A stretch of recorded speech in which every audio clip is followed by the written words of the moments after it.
Ladies and gentlemen, next up, scheduled for 6 rounds of light heavyweight action. Calling first to the ring from the blue corner, Taksin, Klaisri.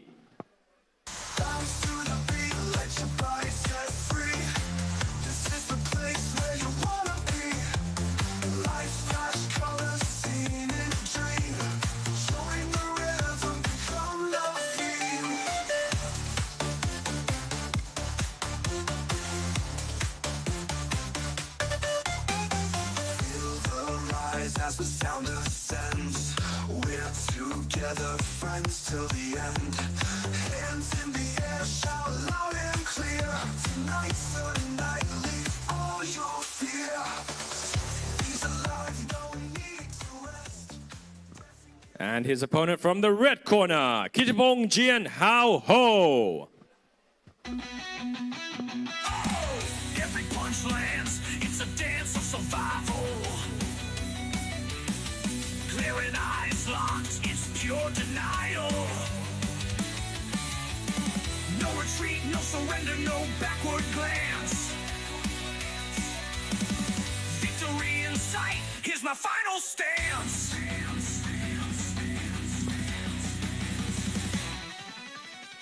We fight in shadows and light so bright in this arena. In this arena. Ladies and gentlemen, introducing to you first, fighting out of the blue corner, wearing red trunks and black trim, with a professional boxing record of 2 victories, 6 defeats, and no bouts even. Weighed in at 82.6 kilograms. Representing Thailand, Taksin, Klaisri. And his opponent fighting out of the red corner, wearing pink trunks with white trim. Official weight 81.9 kilograms, with a professional boxing record of 12 victories, 1 defeat, and 1 bout even. Hailing out of and proudly representing Singapore, Kittipong, Jian Hao.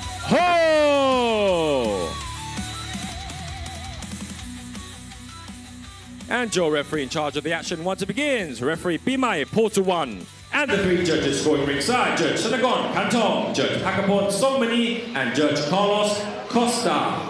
We're moving on here in the light heavyweight division, scheduled for 6 3-minute rounds. Singapore takes on Thailand. Kittipong, Jian Hao from Singapore in the pink trunks with the white trim takes on Taksin, Klaisri from Thailand with the red trunks and the black trim. Luckily, Taksin just took off his mask before that fight.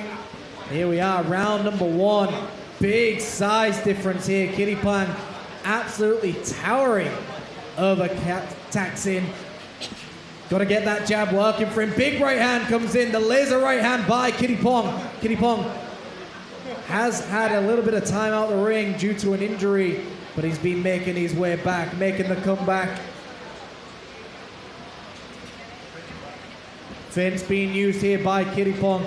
Kittipong does this very well. Got a very good feint game, got a very good jab game as well. Uses his range the exact way he should. Taksin, to me, he's just got to try and get in there and get a little bit scrappy. Don't try and outbox someone who's a better boxer. Try and outfight them, right, Adam? Yeah, he's got to get inside, but it's easier said than done. Kittipong looks like he's got a good jab and good feet, so he's got to try and get inside however he can.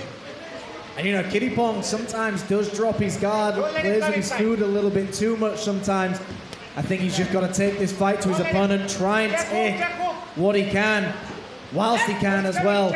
Sometimes dropping your hands, even though you know you're up against a fight that might not be outboxing you, only takes 1 shot at him. Yeah, for sure. Certainly at this weight, light heavyweights can punch for sure. You're always 1 punch away in boxing, and everyone knows this. You've always got to just keep it going. But you can see Kittipong looks very, very much in control. I'd like to see him get that snappy jab going, just not allowing Taksin to get in at all, make it very awkward for Taksin. Yeah, he's certainly got the physique and the figure to keep him away. Don't want to be in close. Wants to be able to keep him on the end of the shots. And you know that Taksin has to be firing upstairs. He has to be charging in. He has to be going up with his shots. Kittipong's very much aware of this. That jab blocks the majority of the punches that Taksin could probably use.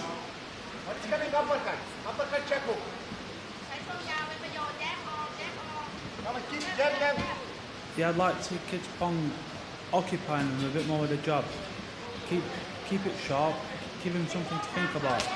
Beautiful right hand over the top there. They're just skimming the top of the head here. And you can see now getting in sharp here is Taksin. And this is where Taksin needs to be. Head on the chest, make it scrappy, make it sloppy, but just get in there and start ripping it up as quickly as you possibly can. Good backhand from Kittipong.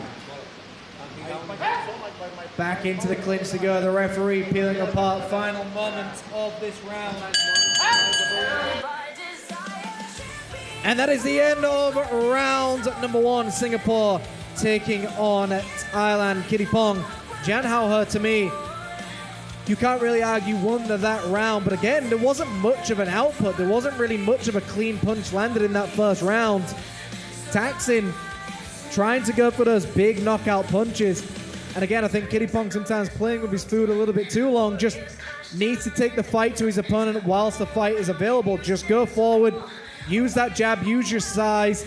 Don't try and drag out anything that's unnecessary. Just get the job done whilst it's available, because in professional boxing, Adam, all it takes is that one misstep, that one misjudgment. You get clips and that's it. Yeah, things can change fast.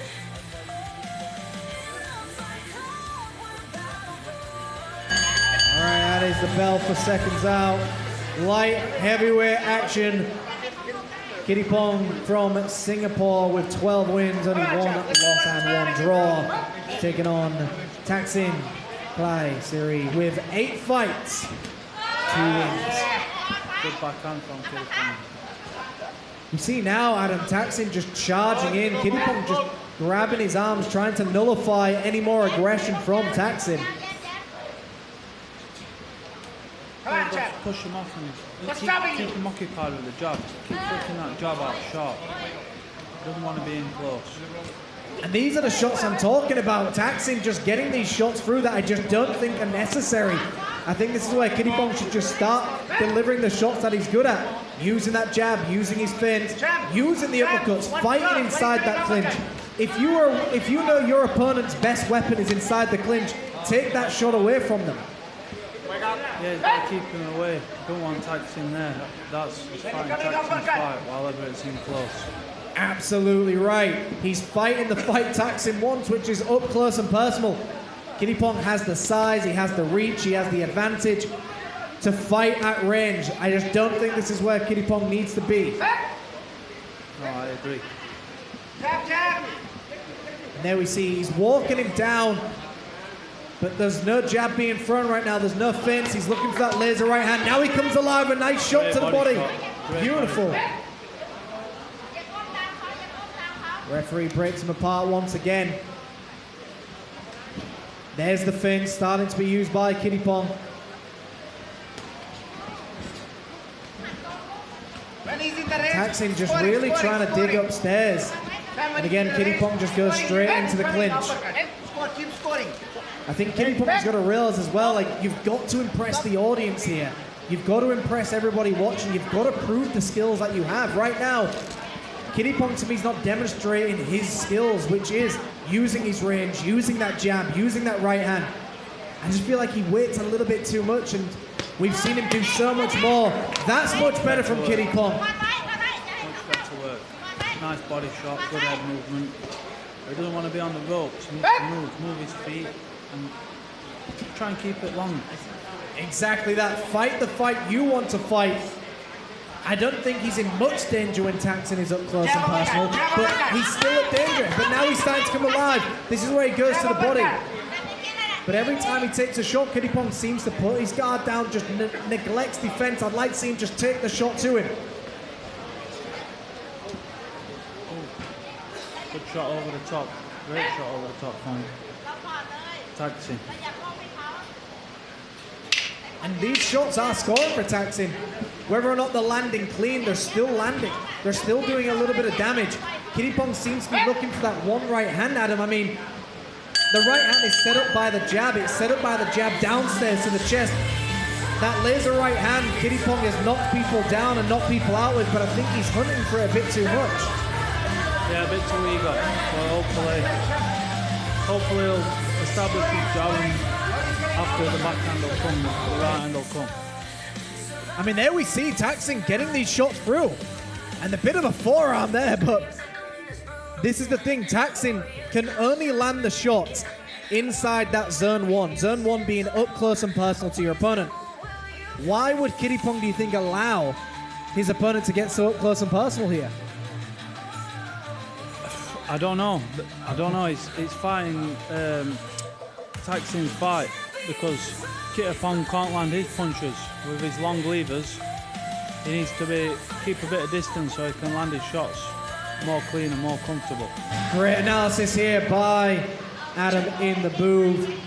But we're going into our next round here. We are scheduled for 6 rounds in the light heavyweight division. Singapore takes on Thailand. Kittipong in the pink takes on Thailand's Taksin in the red and black. And there we see again both fighters just clinching in the center of the ring once again. Uppercut attempted. Here we see Kittipong starting to come alive, a little bit more aggressive here, starting to tee up on his opponent.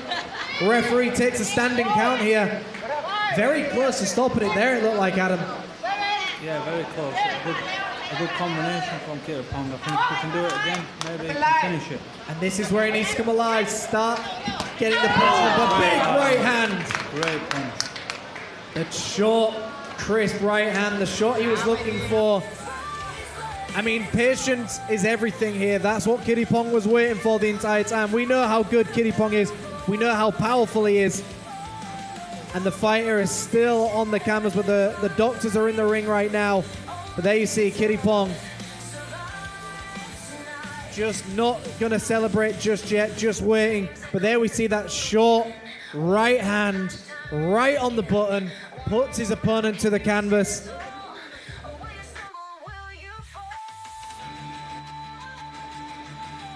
And we're going to go to Mr. Denman with our official announcement. Don't go anywhere, folks, because we've still got 7 more fights. We've got a WBC Asia Continental Super Welterweights idol fight where Turkey takes on India. And our main event, WBO Oriental Middleweights idol fight, Italy takes on Thailand. Here we are with Mr. Denman.